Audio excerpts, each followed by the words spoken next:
bonjour encore ce matin. Vous êtes bien sur l'avenir du village, votre chaîne YouTube. Eh bien, ce matin, nous allons encore décrypter un sujet très efficace dont vous avez le plus réclamé. Mais alors, si vous aimez la vidéo, n'hésitez pas de liker. Il faut toujours liker et s'abonner davantage si c'est votre première fois de regarder nos vidéos. Eh bien, ce matin, nous allons décrypter un sujet très important. Oui. Ce que les femmes peuvent encore donner aux hommes en dehors du sexe. Oui, en dehors du sexe, qu'est-ce que les femmes peuvent encore bien donner aux hommes? C'est un sujet très important parce que c'est la clé du succès d'un foyer, d'une famille, par exemple. Sans plus tarder, nous allons aller dans le vif du sujet. Les femmes voient une relation d'un autre point de vue, d'un point de vue trop matériel. Oui, trop matériel, nous allons dire comme ça. Parce que pour elles savent que lorsqu'elle vous a donné du sexe, le tout est joué. Quand vous voyez une femme, par exemple, quand elle raconte comment son homme l'aime, elle va te dire, il m'amène au restaurant, il m'achète des chaussures, il m'achète des mèches brésiliennes, il m'achète tout, je ne sais pas quoi, il m'a donné un iPhone. Eh bien, c'est pas comme ça. Les femmes, vraiment, vous avez encore autre chose à donner en dehors du sexe. Parce que si une relation n'est que basée sur ça, nous les hommes, nous pouvons venir payer comme si c'était de la prostitution. Eh bien, Dieu a créé l'homme d'une façon un peu plus différente. Parce que l'homme, lui, voit une relation plus différemment. L'homme n'a pas besoin de voiture. L'homme n'a pas besoin d'iPhone. L'homme n'a pas besoin que tu lui donnes une maison pour qu'il t'aime. Voilà. Ma chérie, si je dois te conseiller aujourd'hui, si tu veux vraiment garder ton homme, il faut conquérir son cœur. Et comment s'y prendre? Franchement, nous les hommes, nous avons besoin de beaucoup d'affection. Nous avons besoin de beaucoup d'amour, de beaucoup de tendresse et de respect, surtout de respect. Parce que même dans la Bible, il est écrit que la femme doit respecter son mari.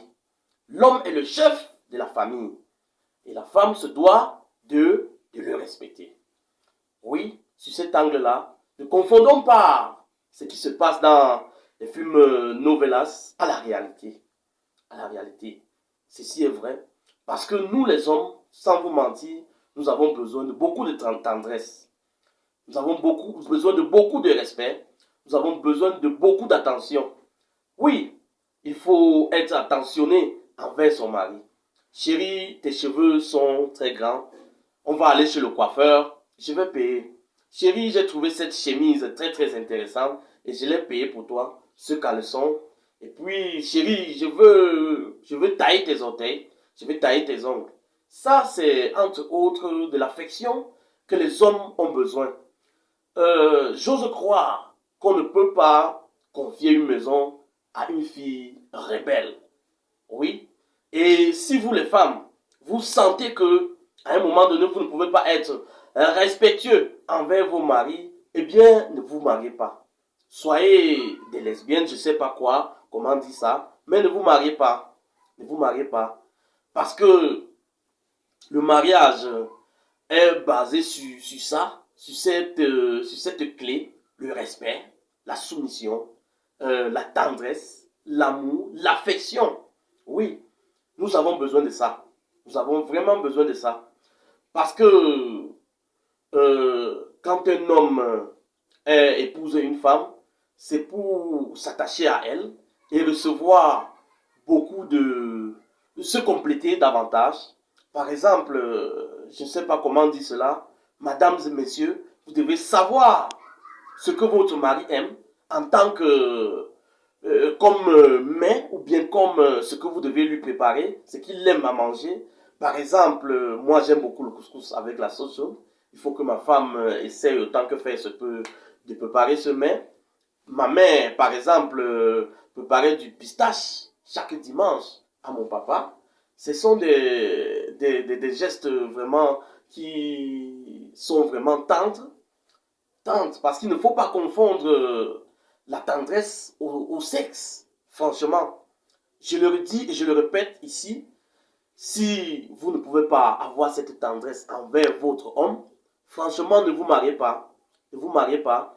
Et un autre adage de chez nous dit que le chemin du cœur de l'homme passe par son estomac.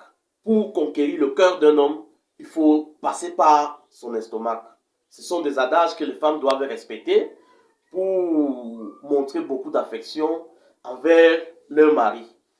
Franchement, ici, nous avons évoqué le point de vue biblique qui parle de la même chose. Nous avons évoqué le point de vue de l'affection, de l'amour, parce que l'homme est le chef de la maison, il est le commandant de bord, c'est lui qui dirige le bateau.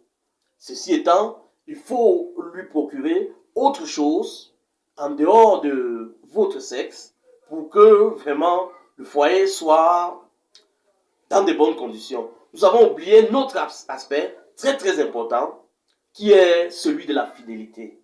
Alors, vous devez montrer à votre homme que vous êtes vraiment fidèle.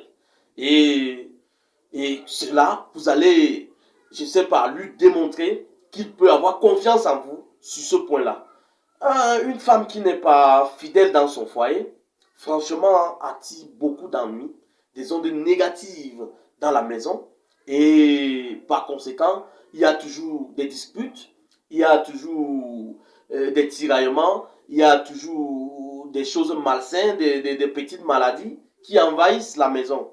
C'est pourquoi aujourd'hui, madame, nous vous conseillons, si vous ne pouvez pas avoir tous ces caractères, à savoir le respect, la soumission, la tendresse, la fidélité, franchement, ne vous mariez pas.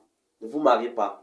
Sinon, je ne vous conseille pas d'être des porcenettes. Oui, je ne vous conseille pas d'être des porcenettes. Essayez de gagner le cœur de votre homme avec toute cette tendresse. Et une femme qui a gagné son homme dans le cœur, franchement, a du bonheur. Et un adage chez nous dit que ce n'est pas le succès qui fait le bonheur, mais c'est plutôt le bonheur qui fait le succès. Et pour que votre homme a le succès, procurez-lui du bonheur. Mesdames et messieurs, je ne serai pas très très long. Rendez-vous dans quelques heures pour une autre vidéo. Je vous aime. À tantôt, bientôt, à bientôt. Ciao.